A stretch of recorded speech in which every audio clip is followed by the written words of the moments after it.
What's going on, guys? It's Gabriel Israel with Planet Agape Rack. We are here back with another set of rounds, with another set of rounds with How Money Smart Are You? Disasters, financial preparation, and recovery. Identifying financial challenges before disasters. Let's see if we can get round one done. I'm going to try to do, I guess this would be 4 videos because we want the certificate. So let's see.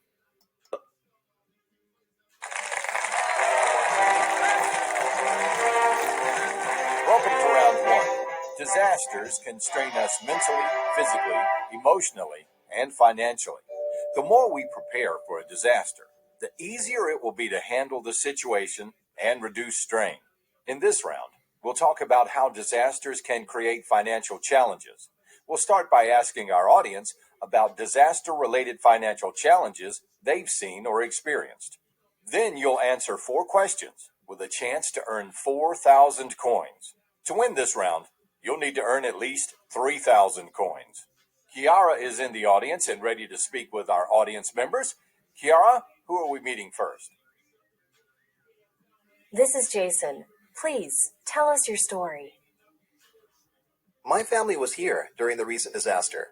Thankfully, we'd saved money specifically for emergencies because I was surprised by how much money we had to spend right after the disaster. At first, we focused on meeting our immediate needs. Paying for food, water, shelter, and other things we couldn't go without. That said, we are grateful for the help we received from the disaster relief people when they got here. We also had some ongoing medical costs for our son as a result of the disaster. I'm sorry to hear that. Sometimes physical or mental health services are provided for free shortly after a disaster, but eventually you'll probably have to pay for them on your own. Health insurance companies may waive copays or help in other ways after major disasters. Yes, that was our experience. And then there were costs for repairing and replacing items. For example, we lost our kids' birth certificates and had to pay for replacements. These costs all added up. Good point. Thank you for sharing your story, Jason. Insurance and disaster relief programs may not cover the cost of repairing and replacing all items. And in some cases, you may need to cover replacement cost of necessary items before receiving aid. Kiara, who's next? This is Lana, here to tell us her story. Several years ago, my home was damaged in a fire. You try to prepare for or avoid disasters. You never expect it'll happen to you. I'm sorry. It's hard to believe unless you go through it, but disasters can happen anywhere to anybody at any time. It must have been difficult. It was, and it got worse after. Someone came by our property a few days later and offered to help us. Turns out it was someone pretending to be a contractor who scammed us out of some money. Unfortunately, there are people who run scams that target survivors of disasters. Identity theft is another possible financial challenge, especially if new people and organizations gain access to your personal and financial information as a result of the disaster. Thank you for sharing your story, Lana. Who's next, Kiara? This is Ruth. Please, tell us your story. Sometimes you know a disaster is about to happen, and sometimes you don't. I had to leave home in a hurry during the last disaster. In the chaos, I didn't bring my debit card. Without it, I was afraid I would fall behind on paying my bills. Disasters might also result in the loss of the identification documents you used to gain easy access to your financial resources. Or you may lose or forget account numbers and access codes. If you use a checkbook, you might also forget to bring it with you if you have to leave home in a hurry. So true. I was glad I could work with my financial institution to find solutions for paying my bills on time. Yes, good point. Not paying bills and other obligations on time as you recover from a disaster can cause penalties, negative information on your credit reports, and other negative consequences. Thanks to our guest for sharing examples of financial challenges created by disasters. If you're ready to show off your money smarts, select Let's Play. It's time for checking for cents. When you select the guests on stage, they'll share their situations. Then you decide if the statement makes sense or if it's nonsense. If you answer correctly, this chime will play, and the number of coins you've earned will increase. You'll earn 1,000 coins for each correct answer. There are 4 questions, so you can earn up to 4,000 coins. To win, you'll need to earn at least 3,000 coins. If you answer incorrectly, this buzzer will play. Whether your answer is right or wrong, I'll explain the correct answer. If you get stuck, select the Get Help button for a refresher on financial challenges created by disasters. Let's start and find out how money smart you are. Select one of the 4 guests to begin.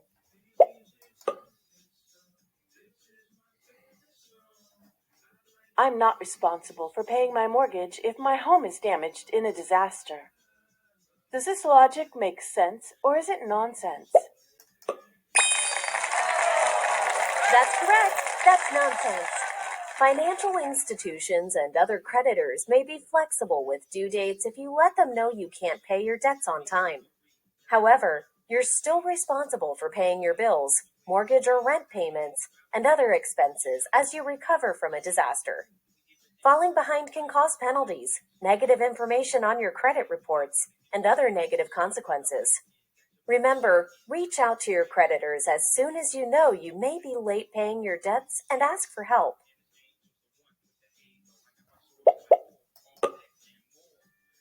My son's apartment and his medical equipment were severely damaged during a recent disaster. We'll likely need to pay some money up front to replace his essentials and for his temporary housing. Renter's insurance or disaster relief programs may not cover all the costs, and we might not get this money right away. Does this logic make sense, or is it nonsense? That's correct. That makes sense. Timing matters. You may need to cover replacement costs of some necessary items or temporary housing before you receive aid. And insurance and disaster relief programs may not cover everything.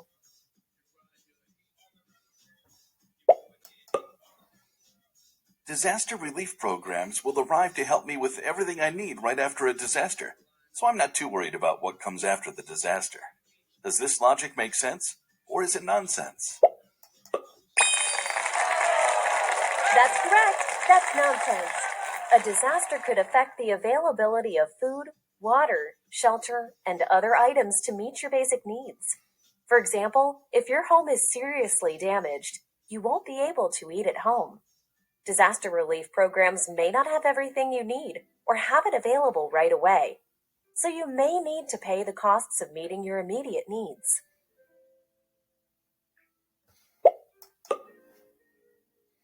A disaster made it difficult for me to pick up my mail from home.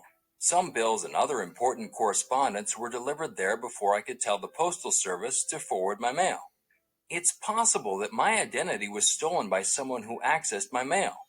Does this logic make sense, or is it nonsense? That's correct. That makes sense. The disaster may result in others having access to your personal and financial information. If you haven't already, consider paperless billing. With paperless billing, you can view, manage, and pay your bills online without receiving a paper bill in the mail. Get and review your free credit reports from annualcreditreport.com. Look for errors that indicate your identity has been stolen, such as accounts you do not recognize. It's time to find out how you did in round 1. Congratulations! You earned enough coins to win this round. Remember, if you're logged in and playing to earn a certificate, you need to win every round. All right, guys. So we got round 1 behind us. Looking forward to round 2. So like the video, subscribe to the channel, and visit our website. Thank you again, and shalom.